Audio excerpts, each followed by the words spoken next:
You've heard it said before that you don't get a second chance to make a first impression. And the importance of that first impression in today's world is becoming more and more important.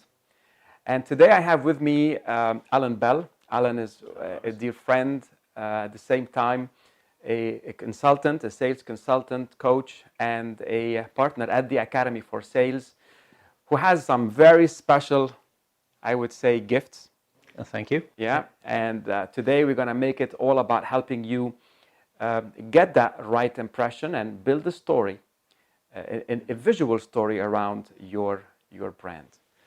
So, Alan, welcome to our show, our podcast. Thank you for having me. Very much appreciated. Wonderful, Alan. I want to start off with, we've known each other now for almost 2 years, yes, since the beginning of 2020. Mm-hmm. And tell us a bit about your story. Sure. So I'm Alan Bell. I'm a co-founder of a business here in Dubai called Pixel Roses, photography business. But my background, so I quit the corporate industry about 2.5 years ago. My background is 33 years plus in information technology sales, from the ground door knocking, as we would call it, cold calling, right through to enterprise sales with $25 million deals. So I've done it all. Loved it. Thought I would finish my career there, but decided actually I found a completely new passion. And that's what I decided to pursue 2.5 years ago. So what is that passion all about? It's about helping people get the right branding, personality, vision, be the front and center of their businesses through images and video. So I'm a photographer. Completely changed career from IT to photography, and I love every minute of it. Well, if I can maybe just build on that, I think with your background in sales and your experience, your depth and breadth and understanding of that image, I think you bring in a sales lens into the photography that you do. I guess so. I think so. And we love capturing personalities, but in my experience, being able to relate to someone, to build a rapport, to break the ice, if you like, during a shoot, it makes all the difference. And it's the same in sales. You've got to be able to, people buy from people, so you've got to be able to relate and build that rapport and relationship with them. So I bring that to the photography, and that's why we get wonderful results.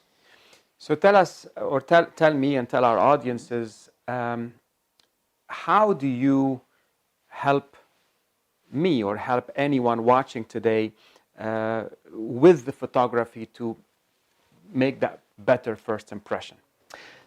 So some of it is an education process. So a lot of people don't realize, I think in today's digital world, they're beginning to realize more, but you've got to educate them about the value of images.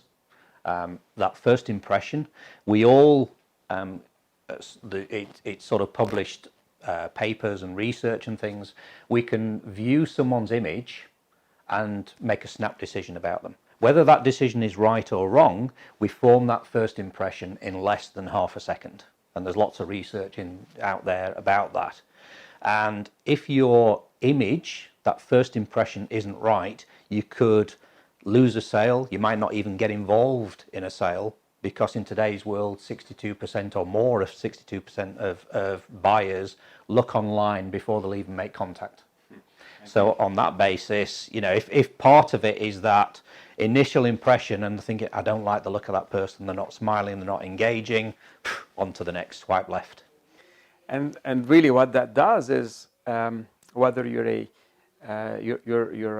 sales professional, you are running a sales team, or you own a business, basically it's you won't even get a second chance. They're not coming back because that first impression made a lasting impression, and they're on to bigger and better things down the line. And sometimes you might not even know that you're being scrutinized, if you like. I've seen this both from a sales perspective, but even things like recruitment.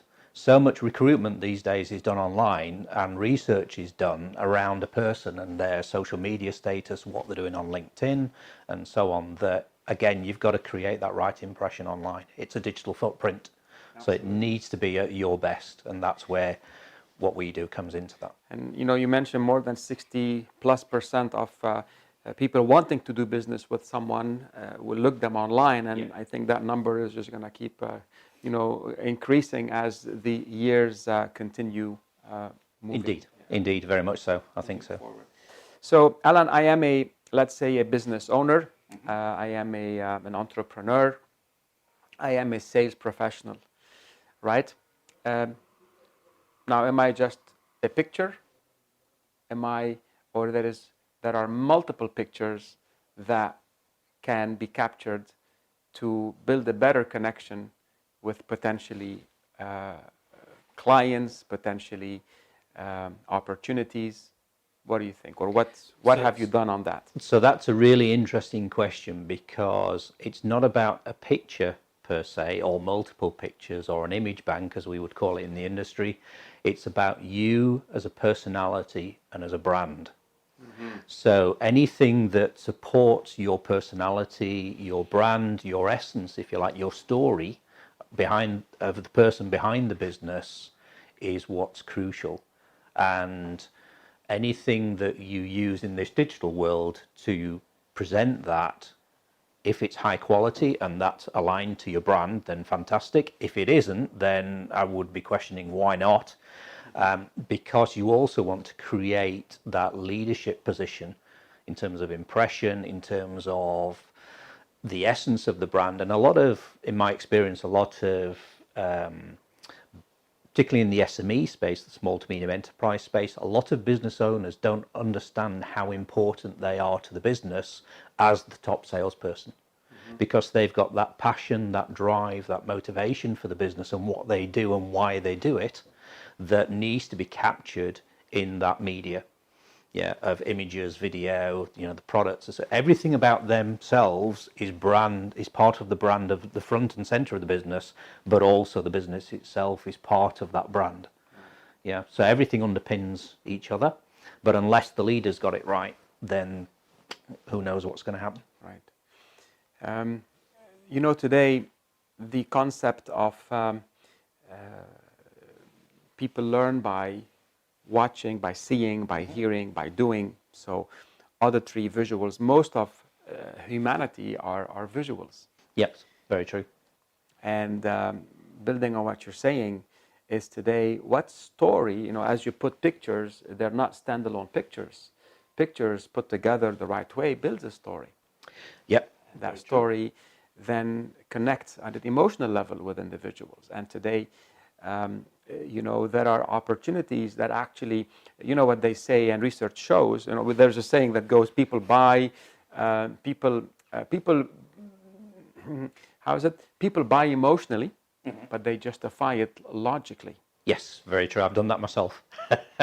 And the reason why, people have noticed this pattern in them. Well, why did I buy that? Well, at the moment they were emotional. And research today on what drives buying patterns is there is a hormone called oxytocin.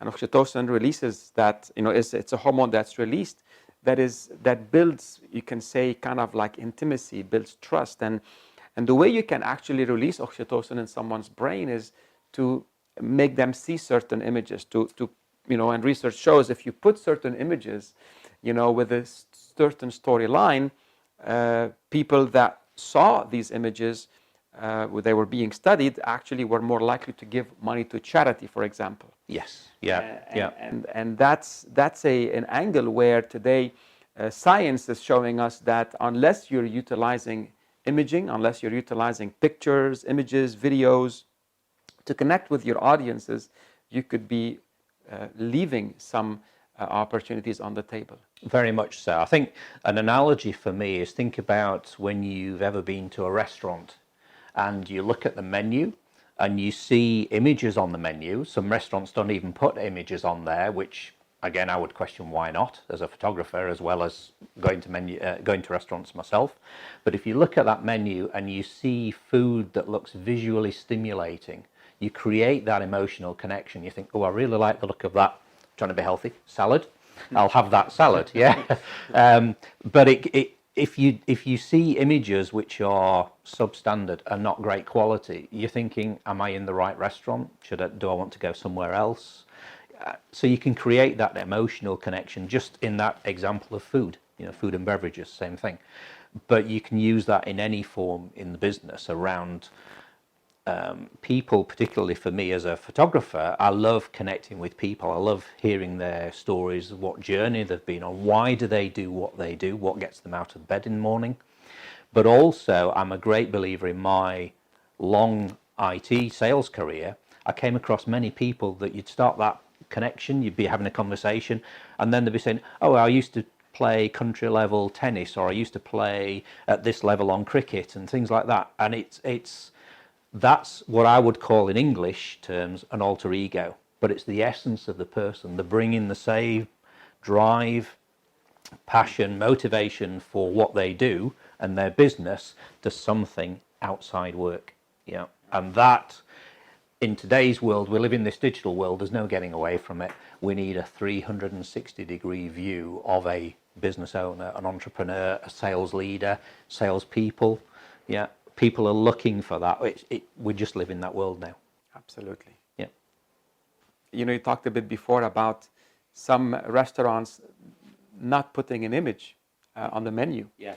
And it's like kind of, as if they don't want to sell, and just that one example, when somebody spends all this time, effort, energy, resources in building the back of the business, so building the kitchen, putting a menu, hiring staff, and then the one thing that can actually throw the whole thing away is this front end of the business. It's that moment the customer walks and start looking at the menu.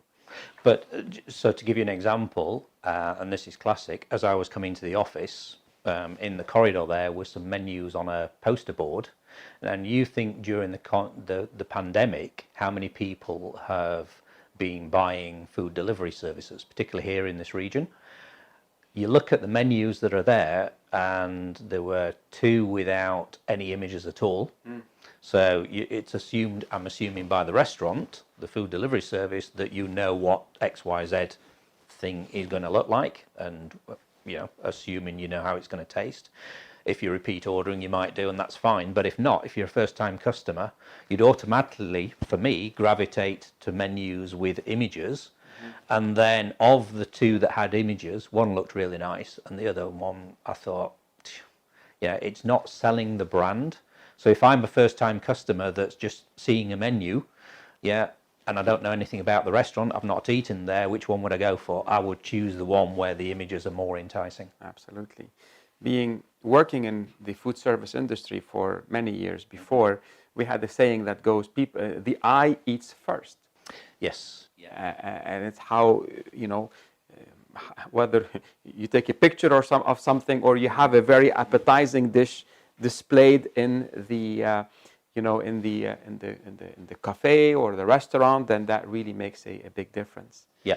Now, Alan, I know that from a sales coaching perspective, from your experience, we've been working together for quite some time, and I'm really I get excited every time I assign you, or we find the right opportunities to work on. And I know you've worked with sales teams together with at the same time with business owners that are involved in the selling. So, from your perspective, what are some of the biggest, let's say, challenges that those, whether it's the entrepreneur who is involved in sales or their sales teams, what are the challenges that we can possibly pinpoint so that our audiences can be aware of? I think it's worth putting that question in a context in terms of, it'll depend to a large extent on the size of the business and the size of the opportunities that are being worked on, as to what the sales team looks like, what the organization looks like. I've worked on $25 million deals where I'm running a campaign with 18 people as part of a team across multiple organizations on behalf of a client. Yeah, that's completely different to a small business entrepreneur with 3 or 5 employees, where they are the front and center of the business. and taking it to market, versus some of the coaching we've done with different organizations. So if we take the small to medium enterprise market as an example, I think there's an education piece, what I said earlier about entrepreneurs and business owners have that drive and passion, and customers, prospects, want to see that drive and passion in the business. You also, in often times, get like for like peer matching. So an owner of a business is more likely to see the owner of a business they want to sell to, than not, because of that peer matching in terms of CEO title, co-founder, whatever it might be, versus a salesperson who is still being blocked by the CEO secretary, if they're going that high, or an operations manager or whatever. There's people in the way. So there is that aspect to it. But what I also find is, for small businesses particularly, that education piece, think about selling as both an art and a science. So I was working with one client recently, doing a little bit of coaching, where they were having to write down questions that they were wanting to ask the client to try and guide a conversation. Mm-hmm. But they were so focused on, I've got a list of questions, I'm going to go through the questions one after the other, that they forgot to turn it into a conversation. So it was question, answer, question, answer, question, answer. And after 3 or 4 of these, I said, well, just hang on a minute. Let's have a conversation, because you know the material in your head, but you have to adapt and listen. And this is a key thing for salespeople, particularly, is salespeople tend, particularly if they are still learning, to be speaking and waiting to speak. And by that, I mean they aren't listening to what the customer is saying. So I could ask you a question, Ramez, be it an open question or a closed question, you will answer it, and I'm not thinking about how you responded. And I should be, as a professional salesperson, thinking, why did Ramez give me that answer? What lies behind the answer? I should also be showing interest in what you've said. Yeah. Even what did I mean by my answer? Correct. Because sometimes we don't know what people are saying. That's true. So we've got to interpret it. And part of I know the coaching we do through the academy is that interpreting. It's that checking, that check and balance of, have I heard you correctly? This is what you said.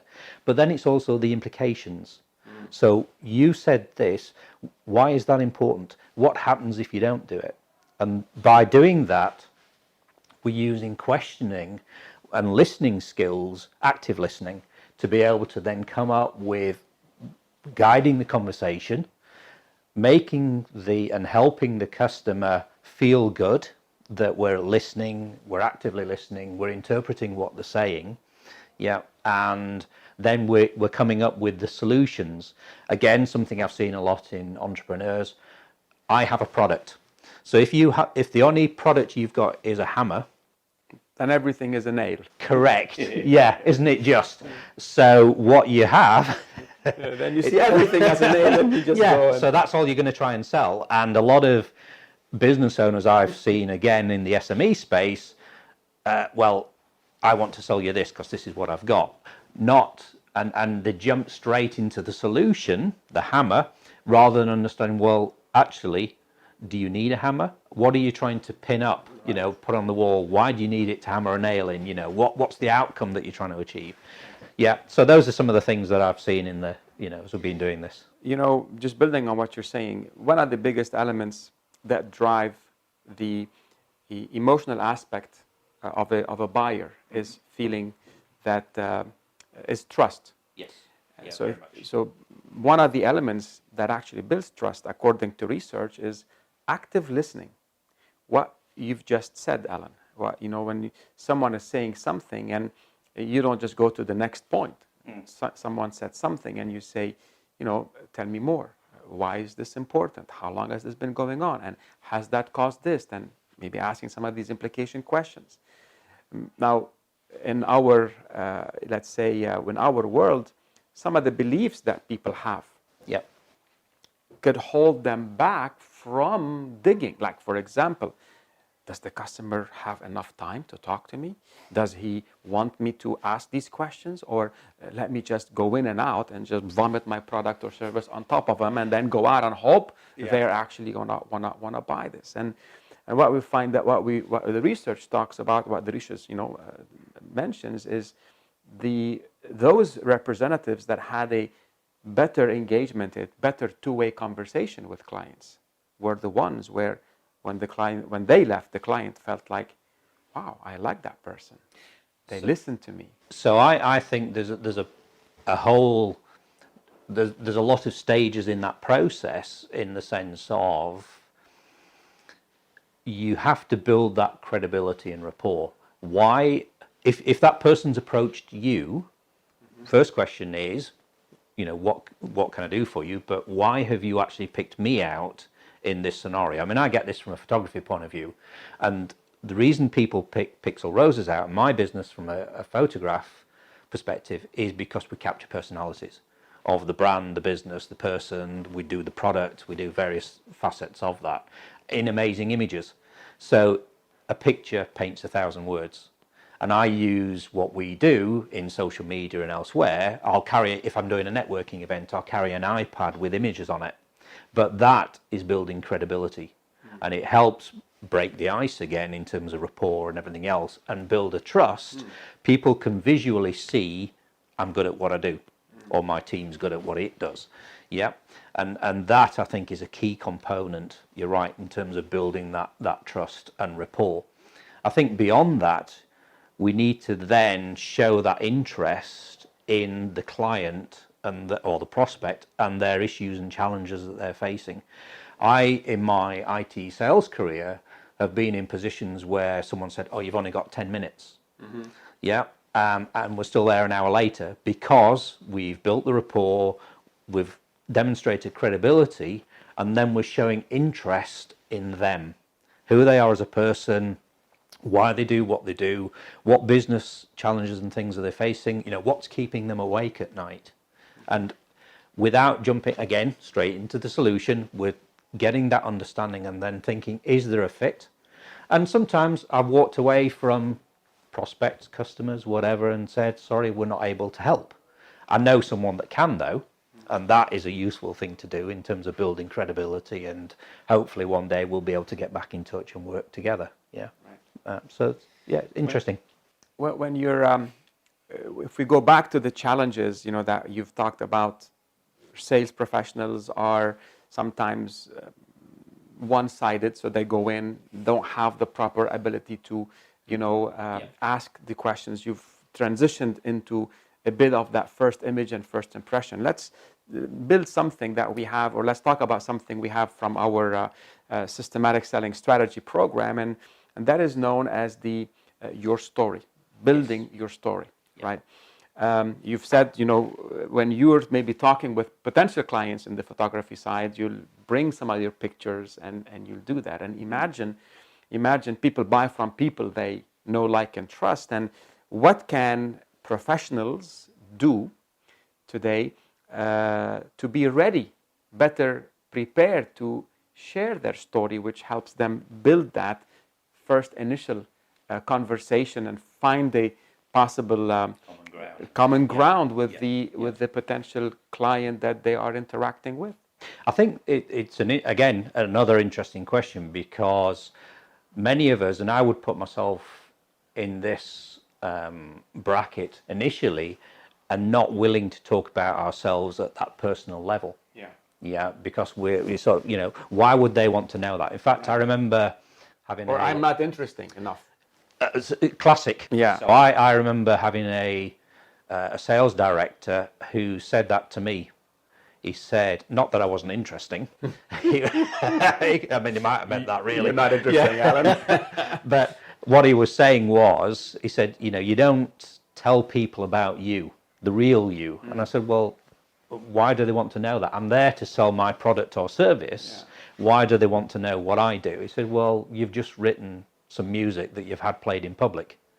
You've done this, you've done a skydive, you've done that. Those are interesting topics to talk about.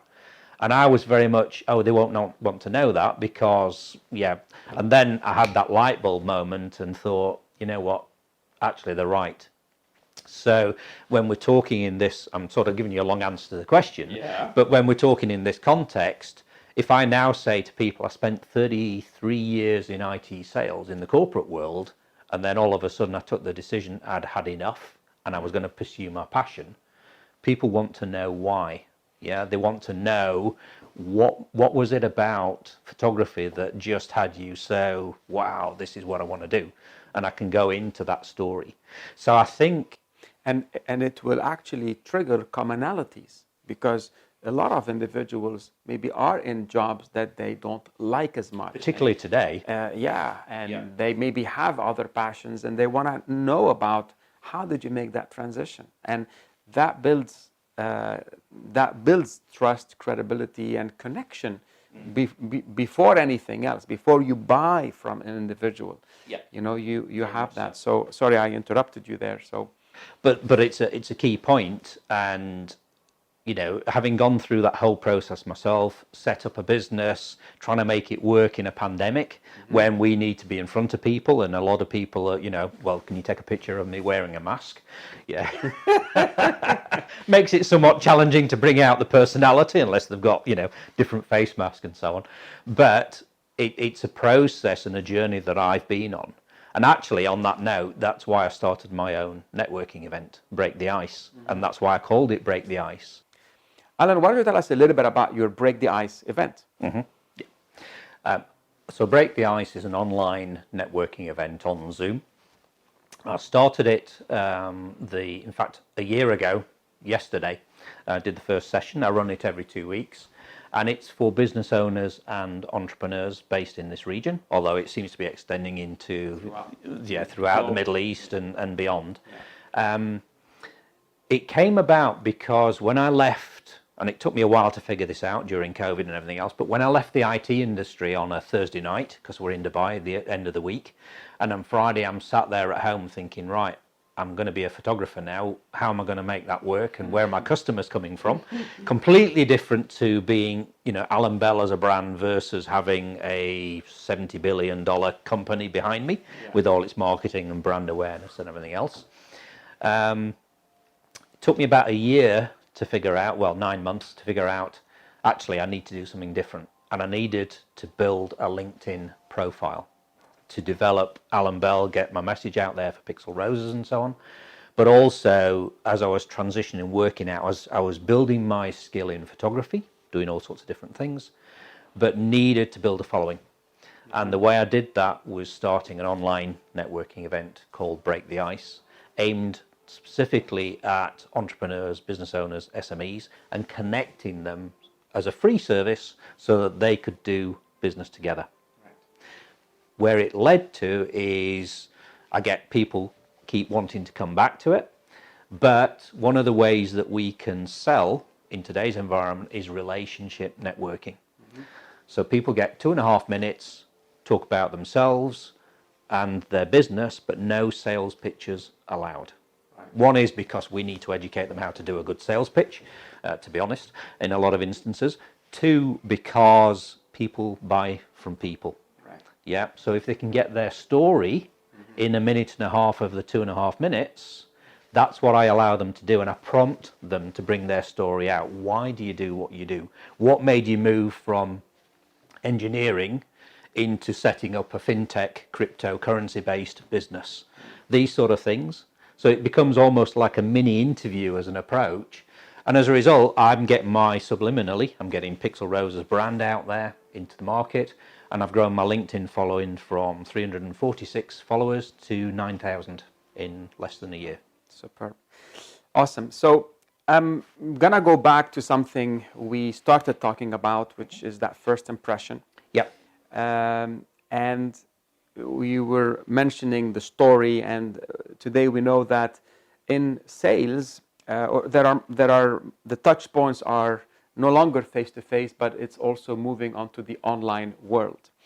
So Alan, from a sales photographer perspective, what can you tell individuals to do in order to improve some of their online touch points.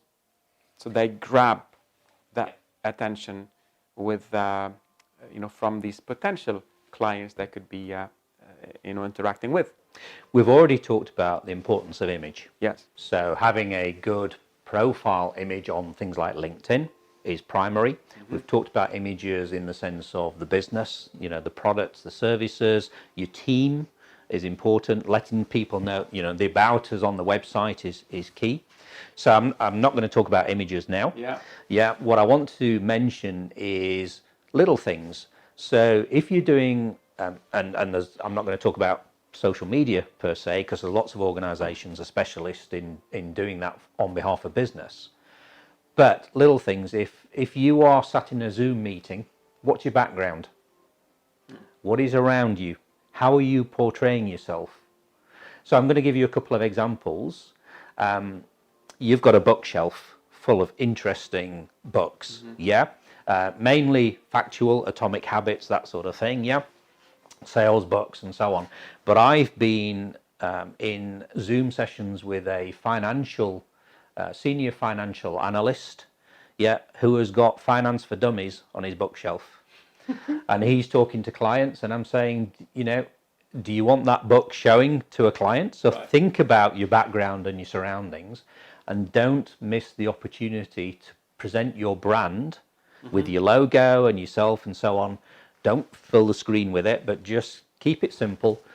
Represent your brand through Zoom, because that's a visual experience, and that's a simple thing you can do, which a lot of people don't think about. Absolutely. So a simple backdrop makes a big difference.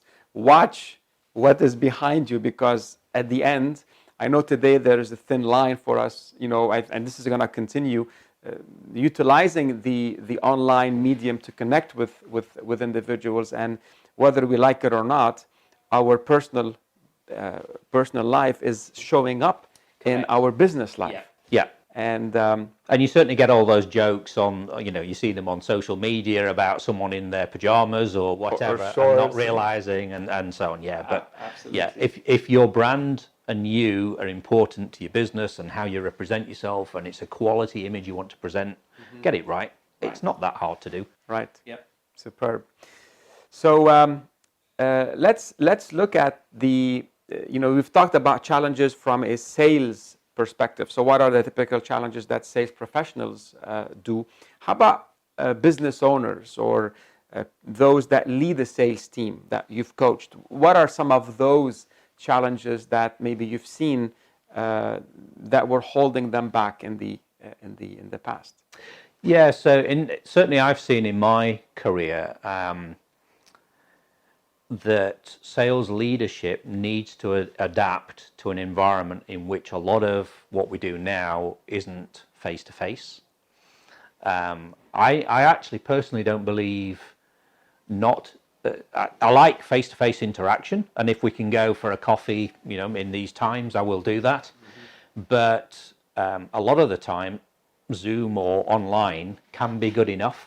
So the cost of sales can come down, because if I have, let's say, a half an hour, 45 an hour meeting with a prospect, it's not taking me an hour to drive there and an hour to drive back.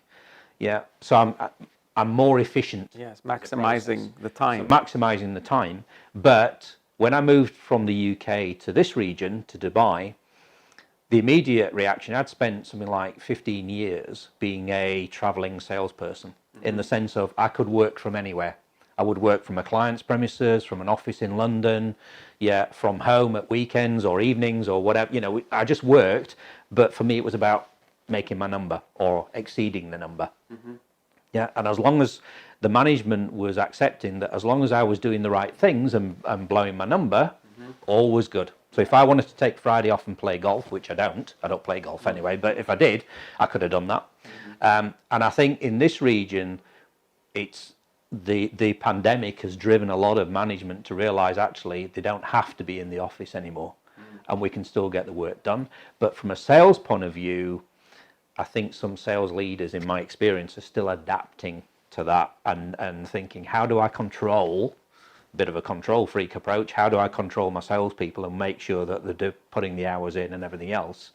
Whereas in reality, it's all about, are they being effective, but are they delivering the number? And then watching the trends. The other thing I found, and this is a digital thing, I think CRM, customer relationship management systems. Mm-hmm. Many of them, the sales management and leadership in an organization gets so in depth about completing CRM inputs for every action and task and customer meeting, fill a form. Yeah, great. I don't mind doing that. I'm actually quite process driven myself. But it was getting to the stage, and I think it still is for a lot of organizations, where there are tools like Medic, which is great for deal management, but they spend so long filling in forms and putting data into Siebel or whatever CRM system out there, you become ineffective because you're not in front of customers. Mm-hmm. And if you're not in front of customers, you're not really selling, because, it's the minutes theory, you gotta spend the more time, minutes you spend in front of a client.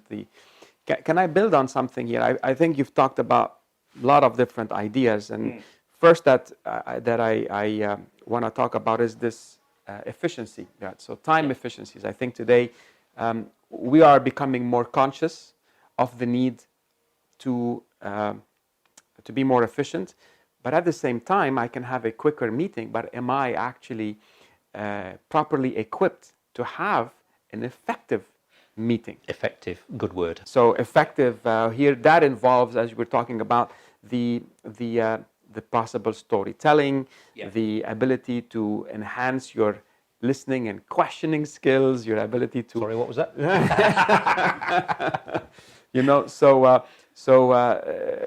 And those are some things that we took for granted. As someone said to me, Ramez, the face-to-face world, when you could meet someone face-to-face, it kind of shadowed the importance to be an expert at this technical ability to properly connect with someone, to really refine your ability to speak, to say things. So your presentation skills, your storytelling, your image, all that got magnified because you're looking at a screen right now and you're seeing me and Alan, and all your focus is on that. Every movement that we make is like a amplified times 10. And in a way, again, what I would call traditional sales activities, all that pre-work you need to do in terms of planning a meeting. Why are you going to see that customer? What's your objective for you? Mm-hmm. What's their outcome that they're likely to want? And how do you get them to articulate that during the meeting are all key points. So understanding the questions, the techniques and so on. Just doing the research on the customer. So many times I can talk to a business owner and, in terms of coaching, and I'll say, well, what do you know about the client? Well, I looked at the website. Okay, which bit of the website did you look at? Well, I did the About Us page. Okay, what about the products? What about their industry?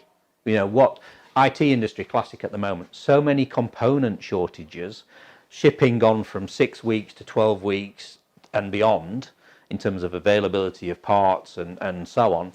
It's a mess.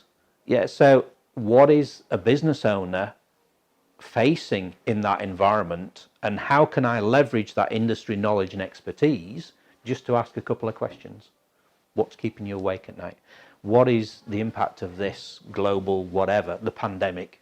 How is it affecting your business? So just do the basics and actually you will stand out amongst the crowd. Alan, thanks a lot for sharing a lot of these insights, and I know we can spend hours digging into stories and examples of how to really help our audiences improve and get better and watch out for certain things. I'm going to call on your sales photography expertise in here, okay. And if we can give some tips for our audiences today. Let's say I have a profile and I want to do a small audit, and what can you tell me to improve the way I come across, the way I communicate, my personal brand, my company image in on my profiles, let's say on LinkedIn. So if we're talking about LinkedIn, the first thing I'm going to say is everyone's got one of these, not necessarily an iPhone, but a phone of some capability with a camera. Yeah. Yeah. The key about a good profile image, and this is why I always recommend you go to a professional photographer, because they have the experience and should know what they're doing. Although I'll talk about that in a minute. Should know what they're doing. should do, yes, very much so. But for LinkedIn particularly, all you've got, well, you've got two things immediately in terms of a small circle, which is your profile image, and the recommendation is 60% plus of that should be your face with a plain background. This is LinkedIn's recommendation. Hootsuite and others have come up with all this sort of stuff, yeah?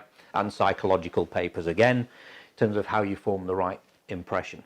Now, the reason I picked the phone up is many people do a selfie. Selfies are for Facebook and Twitter and, well, Twitter's text, isn't it? But other platforms, Instagram and so on. Yeah, thank you. Not for your professional image on a business network, which is LinkedIn. There's plenty of photos out on LinkedIn that are really not not that great. I've done a skydive over the Palm in Dubai. I also did one in Nottingham. That is not in the on UK. Your profile picture. That's on LinkedIn. not my profile picture on LinkedIn, but it could be. Some people do that, but it's not the business that I'm representing. I didn't do the photography myself anyway because I was too busy falling and being terrified. But as a process, you need to think about what's the purpose of your image. Is it for you, for your brand, to give the right impression so that people aren't going to go, I don't like the look of this person, I'm not going to deal with them. You want them to engage with you. And to do that is go to a professional. If you can't afford a professional photographer who has the experience and knows what they're doing, do not do a selfie. Give someone else your phone and get them to take the image for you. Let's look at this picture, and if you can talk a little bit about this picture. This picture is an image of someone that we did photography for, and I just wanted to use it as an example to illustrate the difference between taking a phone picture, and the camera's pretty good. I use the iPhone 12 in this instance, it works, versus a professional picture where I use then studio lighting and a Sony A7R4 professional camera. And the differences are interesting because if you look at the picture on the left, the one, as I've called it, shot by you, the idea behind that is I'm looking straight on, I'm not instructing the person how to pose, and I've just taken an image using the portrait mode in the camera. There's no lighting to it. There's, the picture under the chin is quite dark. He's smiling, so he's still engaging, head a bit of an angle and all that sort of thing. But it's, for a man, you do not take a straight-on picture, and professional photographers should know this. So even on LinkedIn, if you show that image where a fella's here and they're doing this, doesn't look great, because that is, body language-wise, is a no-no. For a male particularly, you can do open hands and these sort of things, but just little tips. So part of going to a professional is they should know how to help you to pose. So if you contrast the pose of straight onto camera to the image on the right, you'll see we've got the shoulders slightly turned, the head and the chin is towards the camera. We're getting the chap to lean forward, show a nice profile image, and we've got the lighting right, a little bit of contrast down one side, and some lighting on his right side, so a lit from the back. And even though it's a white background, he stands out from the background, he's not blending in. The image is much sharper on the right as well. We've gone for a plain white background, which LinkedIn themselves recommend for use on LinkedIn. You can use a plain color of black or whatever, but white tends to be the one that makes the face most obvious, or the sort of torso image stands out a bit more. Sharpness versus blurred, can be difficult to get a sharp image with a phone. I mean, most of them these days with the number of pixels and everything else are pretty good, but you've got to watch for that. It also, because of that, it makes the image look slightly flatter. And this is where lighting comes into its own in a professional studio. And certainly for Pixel Roses, we shoot in our own studio, or we go to a location and we have all the gear and lighting to do that. And the last point is, if you get even if it's an image with a phone, get it edited, either by yourself or someone else that knows what they're doing.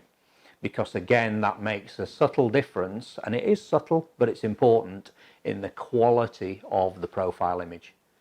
People see the image on the right and they will become engaged. And some of that is just the angle, the pose and everything else. And the smile is reaching the eyes. That is another big thing. So showing a little bit of teeth, smile has to reach the eyes. It's not a Wallace and, well, if you're from the UK, you'll know Wallace and Gromit, the characters, yeah, where you got these big teeth sort of show. You don't want to do that because that's false. Yeah. Works for plasticine characters, not for humans. So look at the images and think about the pose. But the other reason I say don't use the camera to do a selfie yourself is you distort the features of the face because your arms aren't long enough. So you need to get someone to take an image for you or of you from some distance, 2 or 3 meters. In the US, I can't remember the exact number, but there's a report by a number of surgeons, plastic surgeons, where the cases of people that are asking for nose and facial adjustments, plastic surgery, as a result of selfies, is trebled in the last 2 or 3 years. And that's because they've seen this image where the nose is looking a bit wider and all, and the face and everything else. It's like and it's from a selfie because cameras distort if they're too close. Yeah, and certainly when I do some of this education as a WebEx, I show a visual of the difference between using a camera with the same lens going from close to far, and just you can see the way the features distort. So lots of tips. Thank you so much, Alan. And I think today the main, I guess, goal was to, again, bring value to our audiences, introduce the audiences to give them a bit of a better understanding of who is Alan and the depth Thank you for that. and width and depth of knowledge and expertise. And I call you the sales photographer, because of his background, because of his insights. I mean, today, not only does he, are you able to help someone improve their image, yet you can take that person's image and coach their skills right when they are going in and knocking on the doors and getting in front of clients, know how to convert, and even help them manage a team and lead that team into bigger and better. If I may say, it's one of the things I love, because it's great when we can help someone produce that image, but then we want to make sure they're using it in the right way.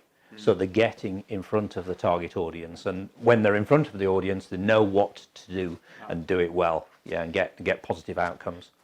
It's like, if you can get in the door, that's good, but once you get in the door, you have to be able to walk out with with the right value. And again, the principles that we talk about is the concept of ethical selling, where we want to make sure that we're giving value so we get value. And I think here being able to break down beliefs, walls, fears, improve skills, communication, and really give someone a toolkit that allows them to achieve, let's say, more sales, sell more, sell faster, and profitably has been our motto. And this is what we are so passionate about doing as a team. All right. So Alan, thanks a lot for your time. If you'd like to learn more about Pixel Roses, feel free to connect with Alan. And until then, sell more, sell faster, and profitably.